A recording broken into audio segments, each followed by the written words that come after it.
ఇండస్ట్రీలో ఎవరికి అవకాశాలు శాశ్వతం కావు. కొత్త వాళ్ళు రావడం, ఉన్న వాళ్లకు అవకాశాలు తగ్గిపోవడం అనేది ఎప్పటినుంచో జరుగుతున్నది.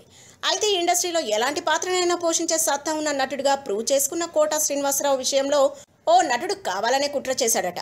ఆయన మరెవరో కాదు, విలక్షణ నటుడు ప్రకాష్ రాజ్. ఈ విషయాన్ని కోట శ్రీనివాసరావు అనేకసార్లు చెప్పాడు. ప్రకాష్ రాజ్ కారణంగానే తనకు రావాల్సిన అవకాశాలు చాలా వరకు పోయాయని, ఇప్పుడు కూడా పోతున్నాయని అనేకసార్లు కోట శ్రీనివాసరావు ఓపెన్గానే ఫైర్ అయ్యారు. ఒక దశలో దీనిపై తెలుగు దర్శకుల మీద కూడా ఆయన విమర్శలు చేసిన సందర్భాలు ఉన్నాయి. అయితే తాజాగా అదే పరిస్థితి ఇప్పుడు ప్రకాష్ రాజ్ కూడా ఎదురైందని గుసగుసలు వినిపిస్తున్నాయి. ఒకప్పుడు కోట శ్రీనివాసరావు స్థానంలో ఇప్పుడు ప్రకాష్ రాజ్ ఉన్నాడని, అప్పటి ప్రకాష్ రాజ్ స్థానంలో ఇప్పుడు రావు రమేష్ ఉన్నాడని టాలీవుడ్ వర్గాలు చర్చించుకుంటున్నాయి. ప్రకాష్ రాజ్తో సినిమాలు చేసిన చాలా మంది దర్శకులు ఇప్పుడు ఫ్రెష్ లుక్ కోసం రావు రమేష్ను ఎంకరేజ్ చేస్తున్నారని సమాచారం.